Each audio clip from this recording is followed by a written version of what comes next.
Straightening you की fundamental analysis में basically क्या करते हैं। वैसे तो सब्जेक्ट बड़ा है, आधे घंटे में 45 मिनट्स में करना बड़ा मुश्किल होगा, लेकिन फिर भी एक ग्लिम्स हमें मिल जाती है। बट शुरुआत करने से पहले एक सवाल मन में आना चाहिए कि फंडामेंटल एनालिसिस पढ़ूं कि नहीं पढ़ूं, या जानूं कि नहीं जानूं। पहला सवाल ये होता है। आप पाएंगे कि साहब 10 में से 8 लोग का ट्रेडिंग में इंटरेस्ट होगा, 2 लोग का ही शायद इन्वेस्टमेंट में इंटरेस्ट होगा। This is the orientation I am talking about. मतलब आप यदि लॉन्ग टर्म इन्वेस्टमेंट करते भी हैं तब पर भी ट्रेडिंग टेम्परामेंट होता है अंदर से। तो normally people prefer to make quick money, और क्विक मनी चाहिए तो फिर टेक्निकल वो सीखना पसंद करते हैं, टेक्निकल वो जानना चाहते हैं। लेकिन फर्क है, समझिए इस बात को। आपको ट्रेडिंग करनी हो या इन्वेस्टमेंट करना हो, मतलब शॉर्ट टर्म करनी हो या लॉन्ग टर्म करनी हो, आप जो करें अच्छे स्टॉक में करें। इसका कारण क्या है समझ लीजिए, और तब हम आएंगे टॉपिक के ऊपर में। आप एक अच्छे स्टॉक में करते हैं ट्रेडिंग बोल रहा हूं, तो कम से कम यदि अच्छे स्टॉक में है तो लिक्विडिटी प्रॉब्लम नहीं होगी, आप ट्रैप नहीं होंगे, आपको एग्जिट करना आसान होगा। यदि आप कभी उसमें किसी कारण से आपका कॉल रॉन्ग हो गया तो निकलना फिर भी आसान है। लेकिन यदि आपने अच्छा स्टॉक नहीं पहचाना और अच्छे स्टॉक को बिना पहचाने हुए किसी ऐसे एवरेज स्टॉक में ट्रेडिंग करनी शुरू कर दी तो फिर उससे निकलना भी मुश्किल होता है। तो ट्रेडिंग करने वालों को भी पहले फंडामेंटल सीखनी चाहिए, ताकि वो अच्छे स्टॉक और जो अच्छे स्टॉक नहीं है उसका फर्क कर ले। और फिर ट्रेडिंग टेम्परामेंट है तो फिर अच्छे स्टॉक में ट्रेडिंग करें, और यदि उनका टेम्परामेंट है इन्वेस्टमेंट का तो फिर अच्छे स्टॉक में इन्वेस्टमेंट करें। तो फंडामेंटल एक ऐसा चीज है जो कि स्टॉक मार्केट में आपको इंटीग्रली आपको एक्सप्लेन करता है कि इस प्रकार से आपको करनी चाहिए। तब एक सवाल आया मन में कि साहब क्या ये बहुत मुश्किल है, इसका बैकग्राउंड हमारा कितना तैयारी होना चाहिए। See it's not difficult, it's a simple number. ये नंबर समझने यदि हमें आ गई तो ये बेस बड़ा आसान हो जाता है। So I will be explaining you by using the certain tools which is available free of cost on the index, है ना। तो सीधे वहीं पे चलते हैं। तो let me share first of all, और of course you can interrupt me in between the program. आप बीच में प्रोग्राम के इंटरप्ट करके सवाल कर सकते हैं और बाद में भी पूछ सकते हैं, उसमें भी कोई दिक्कत नहीं है। संग संग पूछेंगे तो ज्यादा अच्छा होगा। क्यों? I can change the screen और फिर मैं खुद भूल जाऊंगा कि मैंने पिछले बार क्या बोला था। So you can see can you see a screener wait for you? Yes sir. आपको कर रही है? Yes sir, clear. हाँ ठीक है ना। तो ये स्क्रीनर क्या है, ऐसे अनेक स्क्रीनर मिल जाएंगे आपको। 10 स्क्रीनर बाजार में फ्री ऑफ कॉस्ट मिलते हैं। इस पे जो डाटा है सबका डाटा एक जैसा ही है, सबका डाटा एक जैसा, क्योंकि सोर्स सबके एक ही है। एक्सचेंज से डाटा ये लोग डाउनलोड करते हैं, ये लोग बाय करते हैं। फर्क क्या होती है कि इनकी पोजिशनिंग में कैसे किसी ने पोजिशन किया। जैसे मैं एग्जाम्पल लेता हूं एक कंपनी का, है ना। इसके बाद हम आपसे भी थोड़ी बातें करेंगे। फिलहाल एक कंपनी सबसे बड़ी कंपनी इंडिया की है, शुरुआत उसी से करते हैं, रिलायंस इंडस्ट्रीज। तो जो इनका डाटा है ना, ये कैसे अरेंज किया हुआ है। डाटा सबका सेम रहेगा, अरेंजमेंट सबके अलग अलग होते हैं, ठीक है। तो हमारा पहला सलाह ये होता है कि फंडामेंटल सीखनी है तो नंबर्स से प्यार करना पड़ेगा। You have to love the numbers, and if you love the numbers तो नंबर्स एक जैसे हुए अरेंज होंगे तो you can decipher the numbers immediately. एक बार आपने स्क्रीनर देखा, एक बार आपने कोई और देखा, फिर तीसरी बार कोई और देखा, तो पोजिशनिंग सबकी अलग अलग होती है। तो यू हैव टू सर्च। तो इसलिए आपको जो सुविधा हो उसको देखिए, नंबर सब जगह एक होगा। आई फॉलो स्क्रीनर, इसलिए मैं बार बार इसको रेफर करता हूं, इतना ही फर्क है। तो कोई भी आप डाटा देखते हैं तो कभी भी डाटा देखना हो तो किसी कंपनी में 3 डाटा सेट बहुत इंपॉर्टेंट है फंडामेंटल के लिए। पहला हम बोलते हैं पीएल अकाउंट, दूसरा हम बोलते हैं बैलेंस शीट, और तीसरा हम बोलते हैं कैश फ्लो स्टेटमेंट। इसको हम लोग बोलते हैं पब्लिश्ड फाइनेंशियल इंफॉर्मेशन। और इसके बिना फंडामेंटल नहीं हो सकती, इसके बिना काफी हद तक ट्रेडिंग भी नहीं हो पाती है। बट हम बात आज करेंगे केवल फंडामेंटल की बात करें। तो 3 स्टेटमेंट को हम लोग बोलते हैं फाइनेंशियल स्टेटमेंट। अब एक लाइन यहां पे बोलेंगे, कोई बोले कि साहब हमारा तो बैकग्राउंड इतिहास का है, हिस्ट्री का, या मेरा तो साइंस का बैकग्राउंड है, हम कैसे करेंगे? कोई फर्क नहीं पड़ता है। हम आखिरी में, साल के आखिरी में अपना रिटर्न भरते हैं ना, तो बस वही चीज है। ये कंपनी का रिटर्न है और हम अपना पर्सनल रिटर्न भरते हैं, इतना ही फर्क है। देखिए, हम जब अपनी इनकम निकालते हैं साल के आखिरी में तो हम ऐसे बोलते हैं ना, पूरे साल की हमारी इतनी इनकम थी। मेरे कर्सर पे ध्यान दीजिएगा, and you can interrupt me immediately, fine. पूरे साल में हमारी ये इनकम थी, डिफरेंट ईयर्स का है, देख पा रहे होंगे, 14 का, 15 का, 16 का, 10 साल का यहाँ पे डाटा रहता है। तो पूरे साल की मेरी इनकम थी, उसके बाद ये खर्चे होते गए खर्चे होते गए। फिर हमने कुछ लोन ले रखा था तो उनको इंटरेस्ट पेमेंट करता गया। और फिर हमने कुछ एसेट्स बना रखे थे तो उसकी डिप्रिसिएशन की हुई वैल्यू, तो आप करें नहीं करें बात की बात है। और तब हमारा इतना जो है सो आमदनी हुआ, नेट इनकम, और तब हमने उस पर टैक्स भर दिया, और जो हमारा बाद बाकी बचा ये हमारा नेट प्रॉफिट है। यही तो है हमारा पीएल अकाउंट, पर्सनल रिटर्न, वही है कंपनी का पीएल अकाउंट। वास्तव में ऐसे समझे कि जो अकाउंटेंट की अकाउंटिंग होती है वो इन्वेस्टमेंट मैनेजर के अकाउंटिंग से अलग होती है। सिंपल, अकाउंटेंट को बहुत कुछ देखना पड़ता है इन लाइन के बीच में, एक इन्वेस्टमेंट मैनेजर को नहीं देखना होता। उसको ये नहीं देखना है साहब कि ये एक्सपेंस का नेचर क्या है, एक्सपेंस किस तरह से हो रहा है, एक्सपेंस रियलाइज, ये सब चीज नहीं करनी है। आपको अकाउंटिंग ट्रीटमेंट नहीं देखनी है, हमें नंबर्स देखना है। इसलिए एक चार्टर अकाउंटेंट या अकाउंटेंट जो जानते हैं वो इसी नंबर को अलग ढंग से पढ़ते हैं, और इन्वेस्टमेंट मैनेजर बहुत सिंपल पढ़ते हैं, और जैसे हमारा पीएल अकाउंट होता है वैसे ही पढ़ना है, ज्यादा कुछ नहीं दिमाग लगानी है। तो तीन बातें महत्वपूर्ण होती है किसी पीएल अकाउंट में। एक तो आपकी आमदनी, जिसको हम बोलते हैं सेल्स, एक कंपनी सेल्स करती है तो रेवेन्यू मिलता है उनको, तो आपकी आमदनी, और उसके बाद आपके खर्चे, और खर्चों के बाद में से आपकी टोटल प्रॉफिट। ये तीन चीज किसी भी पीएल अकाउंट में होता है, चाहे वो कंपनी का हो चाहे हमारे और पर्सनल के अकाउंट का हो। फिर आप बोलेंगे ठीक है ये तो समझ में आया, साल में आखिरी बार हम लोग पीएल अकाउंट बनाते हैं, तो फिर बैलेंस शीट क्या होती है? 1 मिनट में खत्म कर देता हूं।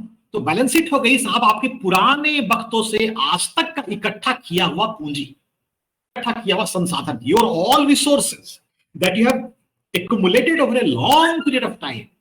हम 1992 से जॉब में थे, 1992 से सेविंग्स कर रहे थे, 2-2 रुपया इकट्ठा किया। So actually where I am today, balance sheet is accumulation of all previous year.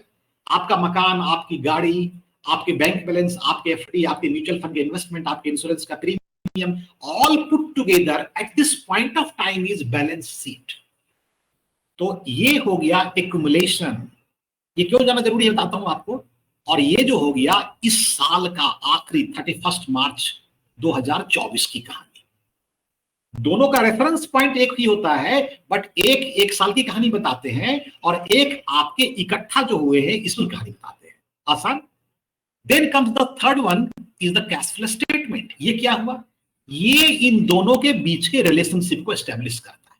मतलब आपने पूरे साल में जो भी कारगुजारियां की है, आमदनी किया, खर्चे किए, टैक्स भरे, डिविडेंड दिए, इंटरेस्ट पेमेंट जो भी किया आपने, तो उसका जो कन्वर्जन होता है आपके साल के आखिरी के बैलेंस शीट में, because every year you are adding the rest of extra income, net profit आपके यहां आएंगे, तभी तो एक्युमुलेट होता है ये।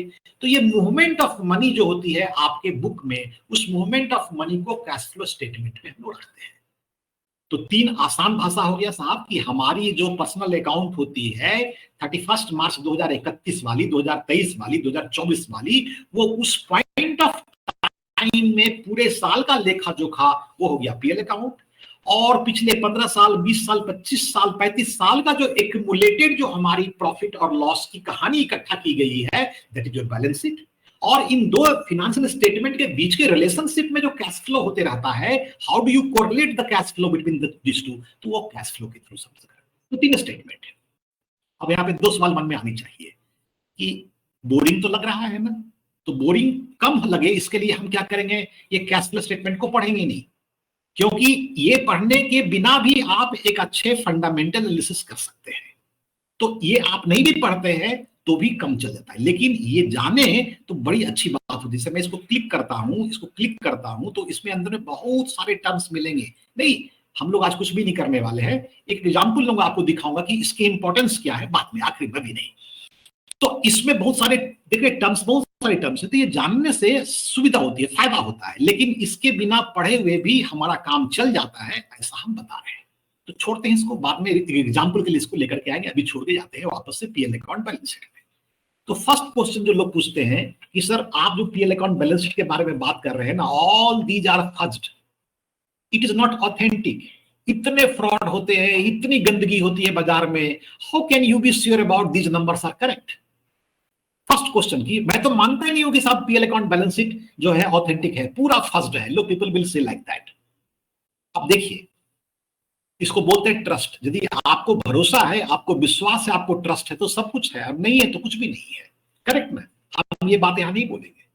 ये बात हम बात करते हैं जब we speak about behavioural finance, उधर बात करते हैं ट्रस्ट का, उधर बात करते हैं पेशेंस का और डिसिप्लिन का। इधर वो बात ही नहीं, इधर तो नंबर का बात है, साइंटिफिक बात है। नंबर 2 + 2 4 ही बनाने हैं।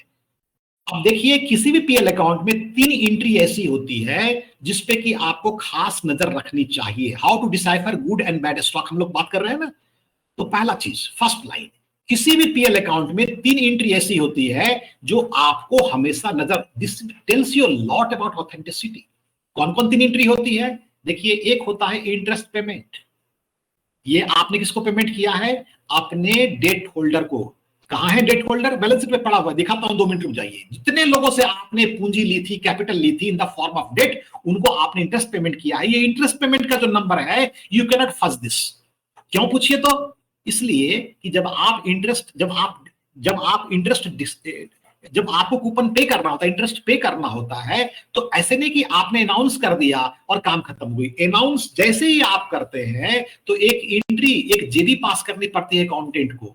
और वो कैसे जेबी पास करता है? अपने कंपनी को डेबिट करता है और जो कंपनी का एट पार बैंक में अकाउंट है उसको क्रेडिट करना पड़ता है।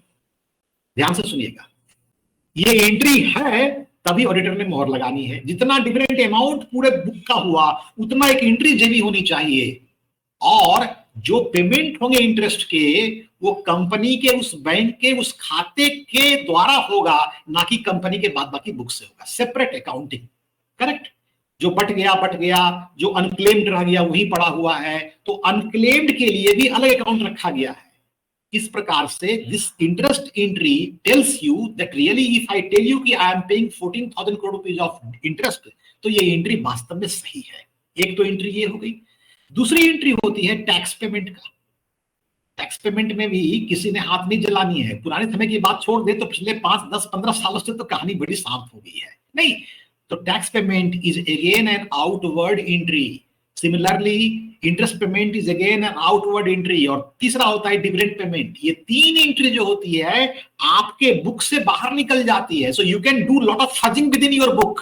ये पॉसिबल है, मैं मान सकता हूं आपसे कि accounting treatment, accounting specialist, engineering इतनी बड़ी चीज होती है। You can do lot of things with in that and you have a lot of argument for that. लेकिन 3 एंट्री है जो आपके बुक से बाहर जाती है। तो फर्स्ट थिंग कि आप पीएल अकाउंट को सही क्यों मानिए, क्योंकि आपकी ये 3 बुक आपको 3 एंट्री बताती है कि PL account is bound with some outside transactions, और इसमें बैंक इन्वॉल्व है, इसमें गवर्नमेंट इन्वॉल्व है। इसलिए यहां पे आपको फर्ज करना बहुत मुश्किल है। तो पहला सवाल ये हो गया। तो सवाल लोग करते हैं कि जरा इसका थोड़ा सा नरेशन को चेंज करके बताइए कि क्या वास्तव में ऐसा होता है। एक एग्जांपल देता हूं आपको and you please respond to that example. जैसे कभी बात करें ना, हम मैक्रो इकोनॉमिक्स के बारे में कहीं बात करते हैं तो पहला सवाल लोग बोलते हैं, साहब अमेरिका के बारे में बात कर लो, यूरोप के बारे में बात कर लो, इंडिया के बात कर लो, चाइना के बारे में बात मत कर। क्यों भाई, क्यों नहीं बात करनी? चाइना में all the document business model है, एक अलग कंट्री का तरीका है। तो दे में से कि साहब all the things over there are all suspicious, बात सकते हैं। लेकिन एक बात तो समझना पड़ेगा ना आपको कि चाइना ने 2 वर्ष पहले तक अमेरिकन ट्रेजरी में $1 ट्रिलियन, पहले तो था कितना 1.93, पहले था $2 ट्रिलियन, $2 ट्रिलियन इन्वेस्ट करके रखा है। ये तो क्लियर थी ना। इसका मतलब क्या है कि चाइना का एक्सपोर्ट इतना रहा होगा कि they could able to earn so much of dollar from outside, और वही डॉलर लौट करके अमेरिकन ट्रेजरी में उन्होंने इन्वेस्ट किया। जो आउटबाउंड ट्रांजैक्शन होती है उसको आप डिस्प्यूट नहीं कर सकते हैं within the system. Transaction को हर कोई डाउट करता है। Same story comes over here, that is what I am trying to extrapolate. तो पहला चीज है कि किसी भी कंपनी का एक अच्छा बैलेंस शीट, पीएल अकाउंट देखने के लिए आपको ये 3 ट्रांजैक्शन को ध्यान से देखिए। तब आती है बात कि ठीक है, चलो मान लिया हमने देख लिया, ये तो हमको सही लग रहा है कि इसमें इंटरेस्ट पेमेंट हो रहा है, टैक्स पेमेंट हो रहा है, डिविडेंड भी दे रही है, तो इट लुक्स कि साहब कंपनी में हेल्दी नंबर्स है तो देंगे, नंबर्स नहीं तो नहीं दे पाएंगे। So it gives you lot of authenticity behind the numbers. तब तक में लोगों का पेशेंस खत्म हो जाता है ना। When we do this program तो लोग तुरंत बोलते हैं इंटरप्ट। आप लोग तो खैर इंटरप्ट नहीं कर रहे हैं, तो लोग बोलते हैं सर ऐसा करें ना, प्रोग्राम को शॉर्टकट कीजिए और हमको बस एक मल्टी बैगर बता दीजिए, और जिसमें कि बस we can make millions of money and problem is because ये तो लॉन्ग टर्म इन्वेस्टमेंट होती है। तो पहला सवाल मल्टी बैगर चाहिए। मल्टी बैगर मिल गया तो काम खत्म हो गया। तो देखिए मल्टी बैगर से हम भी शुरू करते हैं इस प्रोग्राम का सेकंड चीज। बहुत मुश्किल है टू से कि ये कंपनी विल बिकम मल्टीबैगर, बहुत मुश्किल है ना. You can have a lot of parameters, we will see couple of parameters also today, but we will have a lot of parameters. तो सबसे डोमिनेंट पैरामीटर्स किसको माने, है ना. There are many parameters. Sales parameter हो सकता है, expenses parameter हो सकता है, कैपिटल स्ट्रक्चर पैरामीटर हो सकता है, एफिशिएंसी, वर्किंग कैपिटल ट्रांजैक्शंस, बहुत सारे रेशियोज है, मार्जिन है, बहुत पैरामीटर्स हो सकते हैं. लेकिन सबसे डोमिनेंट पैरामीटर क्या होगा, ये बहुत मुश्किल था आइडेंटिफाई करना. After a lot of experience and all, no, suddenly one day I stumbled upon one thing and which gave me a lot of concept, है ना. उसमें मेरा काफी कॉन्फिडेंस है. I am sharing that with you, है ना. आप इसमें स्क्रीन में एक फिल्टर का सेक्शन होता है, तो उसमें फिल्टर में आप जाते हैं और नए नए स्क्रीन करते हैं. हम एक स्क्रीन तैयार कर रहे हैं, हम ये लिखते हैं कि साहब हमें ये तो नहीं मालूम कि कौन सी company is going to do the wonder tomorrow, but those who have done wonder, that is what I know. Let us say for example, जिस कंपनी की करंट मार्केट प्राइस है और वो 10,000 रुपीज से ऊपर है, बस 10,000 से जिस कंपनी की प्राइस ज्यादा है, तो ये तो मल्टीबैगर हो गया ना. मतलब अभी हमें नहीं मिलने वाली है, जिन्होंने किया था उनके पास तो हो गया. All those who accidentally or intentionally invested in these company whose price today is more than 10,000 rupees, तो लंबी अवधि में they must have made lot of money. इसमें कोई दो मत नहीं है. तो इस कंपनी को जरा देखें तो you will find something exclusive on this, है ना. देयर आर ओनली 18 कंपनीज आपके सामने में है, इसका नाम दिखाई पड़ रहा हो आपको, और आप पाएंगे सबके दाम देख रहे हैं, 16,000, 34,000, 27,000, 11,000, 31,000. यू कैन सी, है ना. यहाँ पे एक कंपनी एमआरएफ भी होनी चाहिए लाख रुपए वाली, है ना, 1,33,000 रुपया, करेक्ट. अच्छा, अब देखिए बहुत सारे पैरामीटर में एक जो सबसे पावरफुल पैरामीटर जो हमें नजर आई, और वो था साहब equity capital. Look at the equity capital, 32 crore, 11 crore. आप सोच सकते हैं, आप बोलेंगे साहब एक कंपनी का शेयर प्राइस 10 रुपीज का है कि 1 रुपए का है, तो आपने बताया नहीं है. छोड़िए, हटाइए, वो बात की बात है. आप पहले शेयर इक्विटी कैपिटल तो देख लीजिए कम से कम. 32 करोड़, 11 करोड़, 21 करोड़, ये कम वक्त 2 करोड़ की है, 11 crore. Look at the capital, very very small capital. Can you see this, very very small capital. एक मारुति की कैपिटल 100 करोड़ क्रॉस करती है, बाद बाकी एमआरएफ 4 करोड़. 4 करोड़ रुपए का तो कितना आपकी दुकान, आपके मोहल्ले में जो दुकान होंगे ना, उनके पास इन्वेंट्री होगी 4 करोड़ रुपए की. इतने सारे दुकान पड़े होंगे. छोटा कैपिटल देख पा रहे हैं ना, स्मॉल कैपिटल, स्मॉल कैपिटल. आप बोलेंगे साहब जो रिलायंस दिखाया था कितना बड़ा कैपिटल था, सबसे बड़ी कंपनी थी, दिखाता हूं. रिलायंस के दाम नहीं 10,000 हो पाए. क्यों नहीं हो पाए? रिलायंस का यदि आप कैपिटल देखते हैं तो रिलायंस का कैपिटल कहां होगा, बैलेंस शीट में होती है ना. ये सब बाद में बात कर लेंगे दरकार पड़ा तो. ये देखिए 6,768. Look at the number. कहां पे लेस देन 100 करोड़ की बात कर रहे थे और कहां पे 6,000 की बात. समझिए ध्यान से, यदि किसी कंपनी का सारे पैरामीटर्स अच्छे हैं, सुंदर हैं, टिकाऊ हैं, और उसकी शेयर कैपिटल मतलब इक्विटी कैपिटल बहुत छोटी हो, तो याद रखिएगा वो आपको नहीं बेचना है, वो आपके बच्चों को बेचना है. क्यों? The moment you have a smaller equity capital, two parameters, I will not explain lot on that क्योंकि अपने पास समय नहीं उस तरह का. 2 पैरामीटर बड़े पावरफुल होते हैं. जैसे ही आपकी इक्विटी कैपिटल छोटी होती है, अर्निंग पर शेयर और रिटर्न ऑन इक्विटी दोनों जबरदस्त हो जाता है. Earning per share and return on equity दोनों जबरदस्त होता है. इस कारण से उस कंपनी पे अट्रैक्शन काफी होती है. तो बोलते ना छोटा परिवार सुखी परिवार, बात खत्म. नहीं तो ये विजिबल यहां पे आपने देखा कि साहब 18 कंपनी है जो 10,000 करोड़ से 10,000 रुपए से ऊपर की प्राइस दिखा रही है, और उस कंपनी में सारे कंपनी बड़े अच्छे अच्छे मार्जिन को एक्सप्लेन कर सकते हैं, रेशियोज बता सकते हैं, lot of thing can be debated there. लेकिन एक चीज जो सबसे डिस्टिंक्ट लगी हमको, which I can say in 45 minutes time if I have to say, तो एक चीज जो सबसे डिस्टिंक्ट लगती है वो लगती है कि साहब यदि कैपिटल छोटा हो कंपनी का तो ध्यान दीजिए, बहुत जरूरी है. Because a smaller capital will give you lot. क्यों? अर्निंग पर शेयर का डिस्ट्रीब्यूशन जो होगा ना बहुत ज्यादा होता है, और ईपीएस ज्यादा होगी तो पी मल्टीपल. आप बोलेंगे साहब पी मल्टीपल ईपीएस नहीं पकड़ में आती, फिक्र नहीं करेंगे, वो सब आसान चीज है, उसकी दिक्कत नहीं पड़ना पड़ेगा. एक बात. तो आप बोलेंगे चलो ठीक है, मान ली बात. अब किसको बोलूं अच्छा पैरामीटर, किसको बोलूं? तो देखिए पैरामीटर्स तो बड़े सारे होते हैं. मतलब ऐसे समझिए कि 4 मार्जिन होती है और 6 रेशियोज होता है, और हर रेशियोज में कम से कम 5-5 लेके चलते हैं. यदि सब रेशियोज होते हैं तो 30, 40, 45 तो खाली मार्जिन रेशियो मिल जाएंगे. फिर बाद बाकी 25-30 अकाउंटिंग एंट्री होती है, तो बहुत हो गए. उतना नहीं पढ़ना है, कोई नहीं पढ़ता है. आज के वक्त में तो कंप्यूटर में एआई आने के बाद में तो आदमी वैसे भी कुछ नहीं करना पसंद करे, क्योंकि सारा सामान तो सॉल्यूशन मिल जाती है आपको. तो आप ये सोचेंगे साहब कुछ तो देखना पड़ेगा। दो चीज याद रखिएगा, एक को बोलते हैं टाइम सीरीज एनालिसिस, दूसरे को बोलते हैं क्रॉस रेफरेंस एनालिसिस। ये लंबी पढ़ाई है, इसका कम से कम 10 घंटे की पढ़ाई करेंगे तो ये सब चीज पूरी तरीके से, बट फिर भी संक्षेप में 2 सेकंड में भी समझी जा सकती है। टाइम सीरीज एनालिसिस, इसका मतलब क्या हुआ? एक कंपनी अपने डिफरेंट टाइम फ्रेम में कैसा परफॉर्म किया है। एक अच्छी कंपनी का कंपेरिजन किससे करेंगे? Very difficult to compare a good company with someone else. तो what we do is that we compare the company with its past. Time series analysis is about comparing the company's data of today's with respect to the past. Time series, अब आपको समझ में आ गया कि साहब किसी company का मान लीजिए आप सेल्स चाहते हैं देखना, तो लुक एट दिस, से ये कंपनी है रिलायंस का sales, look at this sales, look at my cursor and then you will say अरे भाई ये तो 10 साल में इसका सेल्स ऑलमोस्ट 2.5 टाइम्स बढ़ गया। इसको बोलते हैं टाइम सीरीज एनालिसिस। एक अच्छी कंपनी की पहचान छिपी होती है उसके टाइम सीरीज एनालिसिस में, है ना। अब इतना ही रखेंगे हम लोग इसको। अब इसको पढ़ने का तरीका होता है कि इसको एनालाइज करना सीखिए। इसके लिए हमको सीखना पड़ता है IRR निकालना। फिर ये आगे कैसे ग्रो करेंगे तो उसके लिए हमें ट्रांसलेशन करनी पड़ती है प्रोस्पेक्टिव IRR में, तो वो अलग है, उसको छोड़ दीजिए। Time series analysis will tell you a lot about companies performance, how this is continuing. हमने बोला कंटिन्यूइंग नहीं, तो इसके लिए एक शब्द है, वॉरेन बफेट साहब ने लिखा था, उनकी बुक है, आप मेरे पास बुक का PDF कॉपी है, आप बोलेंगे तो मैं भेज दूंगा। उसमें लिखा हुआ है कॉम्पिटिटिव ड्यूरेबिलिटी। 2 शब्दों का प्रयोग किया वॉरेन बफेट साहब ने, an eminent value researcher. No, उन्होंने एक कहा था कॉम्पिटिटिव ड्यूरेबिलिटी और दूसरा कहा था उन्होंने मोट, फिनेंशियल मोट बोलते हैं नहीं। तो यदि आप पूछते हैं व्हाट इज कॉम्पिटिटिव ड्यूरेबिलिटी, तो उन्होंने कहा कि साहब यदि मैं एक अच्छी कंपनी को खरीद लूं और कंपनी अपने कंपटीशन में औरों के मुकाबले में अच्छा कर रहा है तो मैं कभी बेचू ही नहीं उसको। जब तक कंपनी अपने कंपटीशन से अच्छा कर रहा है तो I will not sell you.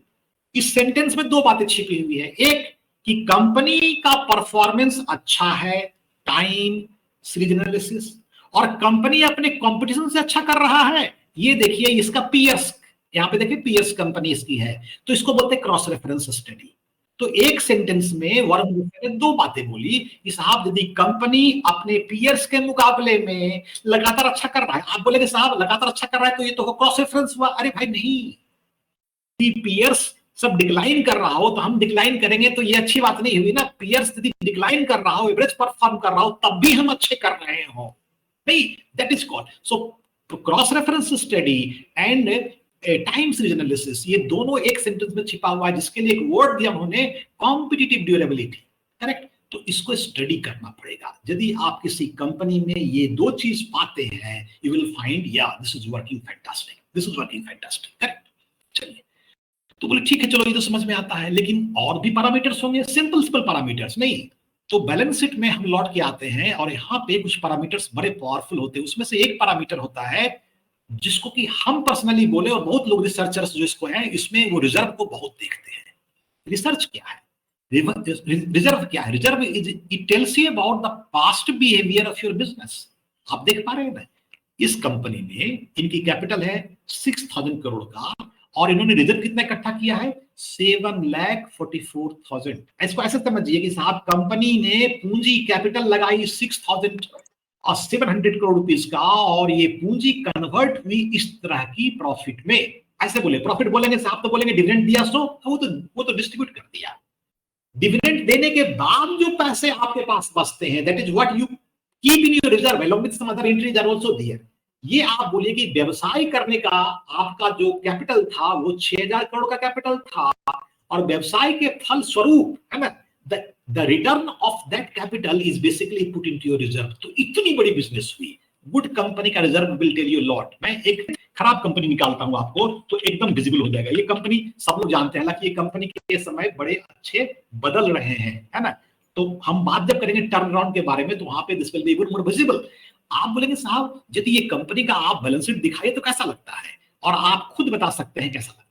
नहीं, आप देखेंगे साहब बैलेंस शीट में तो इक्विटी कैपिटल तो सर उतना ज्यादा नहीं है। हाँ, थोड़ा सा इक्विटी कैपिटल बढ़ाया है आपने, 1,000 करोड़ रुपए के आपने इक्विटी कैपिटल, पैसा आया, अच्छी बात है। पूंजी आती है तो अच्छी बात है, because once you have a capital you will use this for productive purpose. तो कैपिटल आने के बाद तो बात करेंगे, लेकिन कैपिटल आई है तो क्या देख पा रहे हैं? ये कंपनी के तो फायदे रिजर्व में है नहीं, ये तो नुकसान में, ये थोड़ा सा भी इंप्रूव किया ना तो दाम भी मूव कर गया। देखिएगा आप, अभी मैं दिखाता हूं, 2 मिनट रुक जाइए। तो ये पैसे कहाँ गए मेरे दोस्त, ये पैसे कहाँ गए आप पूछेंगे, तो पैसे गए हमारे, ये प्रॉफिट ही खत्म है कंपनी की। आप देख पा रहे हैं, कंपनी की प्रॉफिट नहीं है पुराने वर्षों में, times analysis, and this translates into your reserve, which reserve explains you कि साहब देखिए इस कंपनी, reserve will tell you a lot. और जब जब रिजर्व में खास मूवमेंट होता है, you can correlate that reserve activity with the PL account, कि रिजर्व में कोई खास परिवर्तन हो रहे, जैसे यू कैन सी हियर, कुछ तो गड़बड़ किया आपने यहाँ 14-15 में, क्या गलत किया आपने कि आपकी रिजर्व कुछ इस तरह से डिटोरिएट कर गई। 12-13 में क्या किया कि रिजर्व में इतना बड़ा लॉस हो गया आपका। 23-24 में आपने क्या किया, रिजर्व में इतनी बड़ी। यदि आप चाहते हैं देखना तो पीएल अकाउंट देखिए, और चाहते हैं देखना तो उसके क्वार्टरली परफॉर्मेंस में देखिए, you will find A trend into that. एक ट्रेंड मिल जाएगी कि साहब ये लॉसेस कहां जा रहे हैं। और याद रखिए, यदि कंपनी की बैलेंस में पैसे नहीं है, पीएल अकाउंट में पैसे नहीं है, तो जो भी प्राइस है उसको दूर से नमस्ते करना है। क्योंकि वो प्राइस क्या है जिसको आप बोलते हैं ना कि बहुत लोग जॉबर होते हैं, बहुत लोग क्या ट्रेडिंग करके प्राइस को जैक कर देते हैं, सब जो भी सुनते हैं, पॉसिबल है, क्यों नहीं है, बिल्कुल पॉसिबल है। कहां पॉसिबल है मैं दिखाता हूं, कहां पॉसिबल दिखाता हूं, लेकिन पॉसिबल है। और पॉसिबल है तो आप मान सकते हैं, यदि नंबर नहीं है तो उसको टिका के रखना बहुत मुश्किल चीज होती है। ठीक है, तो ये आपका हो गया रिजर्व देखने के लिए इंपॉर्टेंट चीज। आप बोलेंगे साहब कहां पे प्राइसेस को जैक कर देते हैं, ये कैसे मालूम चलेगा। टेक्निकल के लोग आपको बड़ी जल्दी बताएंगे कि साहब हम वॉल्यूम को ट्रैक करते हैं, और वॉल्यूम ट्रैक करके हम बता सकते हैं कि प्राइस की मूवमेंट कहां से कहां होने वाली है। लेकिन एक बात कभी कभी हम लोग ध्यान में नहीं रखते हैं, ध्यान से सुनिएगा। जैसे मैं एक कंपनी दिखाता हूं, अभी से 1 साल पहले की बात है ना, इस कंपनी में के बारे में सब लोग जानते हैं, अदानी ग्रुप के बारे में सबको पता नहीं। अब इसमें से कोई भी उठा लीजिए, मान लीजिए हम अदानी का कौन सा उठाऊं, अदानी पोर्ट उठा लेता हूं, है ना, ये सब जानते हैं, अच्छी कंपनी है, सब देख लेंगे 2-3 बार में। आप पाएंगे साहब अदानी पोर्ट कंपनी में क्या खासियत है, दाम तो इसकी भागे, गोली की तरह भाग गई, तो इसमें कुछ खासियत तो जरूर होगी। आइए इसका खासियत देखते हैं, कहां पे छिपी हुई खासियत इसकी। बहुत सारी चीज बताने के लिए है, लेकिन कम समय में कुछ चीज बताना है, तो एक इंपॉर्टेंट चीज देख पा रहे हैं, प्रमोटर 65% इसने होल्डिंग रख रही है अपने पास में, एफआई 14% इसने रख लिया। ये 65 प्लस 40 कितना हो गया, 80% निकल गया। ये एफआई कौन है आपको पता है हमसे बेहतर, है ना, आई will not comment on this. ये तो पीछे 17% 18% था, देख पा रहे हैं ना। अभी ये करीबन आप देख रहे हैं 80% का प्रमोटर, और एफआई कौन है आपको पता है। इसके बाद डीआई मतलब म्यूचुअल फंड और वगैरह वगैरह हो गए, ये भी ट्रेड कम ही करते हैं, तो लेके चले 92% तो आपकी होल्डिंग गायब। भाई ये जो प्रमोटर्स के एफआई और डीआई की होल्डिंग है, ये किस काम किस वक्त बेचेंगे, ये डेली ट्रेडिंग नहीं करते हैं नॉर्मली, ये भी होल्ड करते हैं। देख लीजिए आप एफआई का होल्डिंग देख लीजिए, टिका हुआ है लंबे समय तक में। तो बाजार में होल्डिंग है कहां साहब, 8% की होल्डिंग पब्लिक के पास में है। और जब बाजार में स्टॉक नहीं है, लिक्विडिटी नहीं है, और तब आर्टिफिशियल लिक्विडिटी क्रिएट करके you can jack up the price. जब जब आप पाते हैं कि मार्केट में किसी स्टॉक की लिक्विडिटी ही कम होती है, स्टॉक का फ्लोट कम होता है, स्टॉक के फ्लोट कम होंगे, तो वैसे स्टॉक में बड़े केयरफुल रहिए। मैं एग्जांपल और देता हूं आपको, है ना, जैसे अदानी में सारी कंपनी में आप देखिएगा, आप खुद करें इस काम को, and I will give you एक, बाबा रामदेव का कंपनी का नाम क्या है, उन्होंने खरीदा था उसमें एनसीएलटी में, किन्हीं को याद होगा वो कंपनी का नाम क्या है, रुचि सोया प्रोबेबली। हाँ करेक्ट, रुचि सोया। तो रुचि सोया का नाम इन्होंने बदल करके रखा, उनका उनका योग वाला क्या है उसको बोलते हैं पतंजलि। यस यस, है ना, वो कंपनी का नाम रखा पतंजलि फूड। बिल्कुल सही कहा आपने, वो कंपनी वही रुचि सोया थी, उस कंपनी का नाम रखा।